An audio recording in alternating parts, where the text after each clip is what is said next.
Bonjour chers élèves. Notre séance d'aujourd'hui porte sur une leçon de grammaire que nous avons vue la séance précédente, sur les substituts du groupe nominal. La séance passée, nous avons parlé des pronoms possessifs. On a cité la liste des pronoms possessifs et aujourd'hui, nous parlons, n'est-ce pas, des pronoms démonstratifs.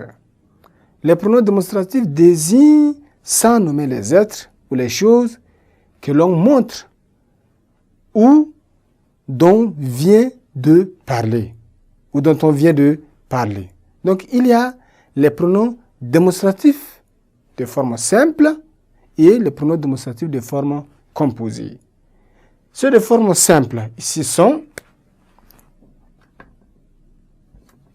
celle, par exemple, celui, ce, c'est apostrophe, celui, bien celle, celui, ce apostrophe et ce. Ça, ce sont les pronoms démonstratifs de forme simple.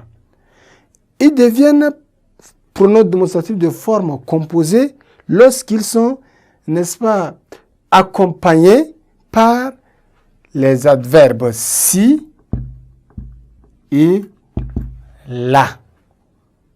Ils sont renforcés par les adverbes si et là.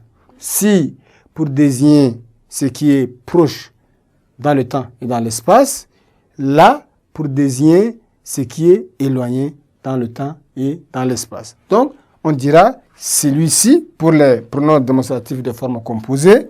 On dira celui-ci, celui-là. Et pour le reste, donc, dire celle-ci, celle-là, ceux-ci, ceux-là. Ça, ce sont les pronoms démonstratifs de forme composée. Celui-ci aussi. Donc, celui-ci, celui-là.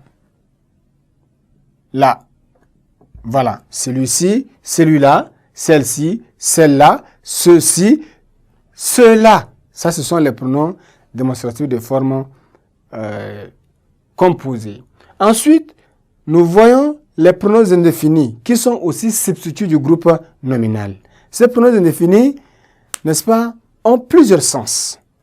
Ils ont un sens négatif, un sens quantitatif, un sens distributif et un sens indéterminé.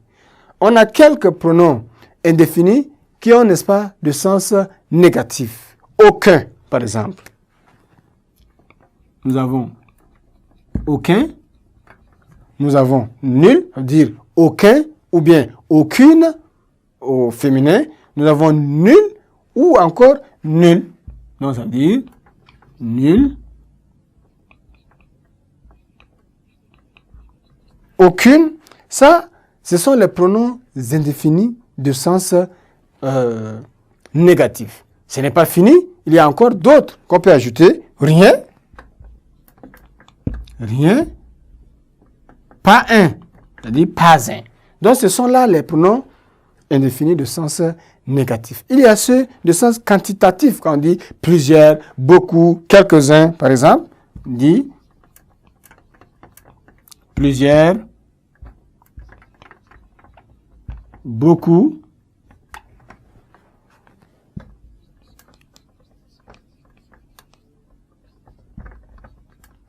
quelques-uns ou quelques-unes aussi. Ça, ce sont les pronoms indéfinis de sens quantitatif. Il y a aussi les pronoms indéfinis de sens distributif. Quand on dit chacun, chacune, chacun,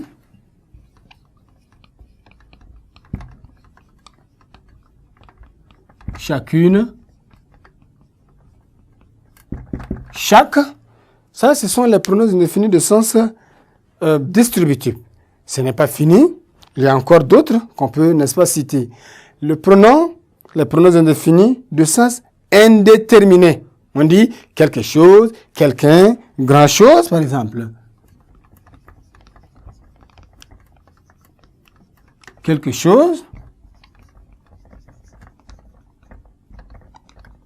quelqu'un, On peut aussi dire grand-chose. Ça exprime quelque chose avec un sens, n'est-ce pas, indéterminé, dont on ne connaît pas, n'est-ce pas, le nombre ou bien le montant, quelque chose. Chers élèves, nous voilà arrivés à la fin de cette leçon. Au revoir et à la séance prochaine.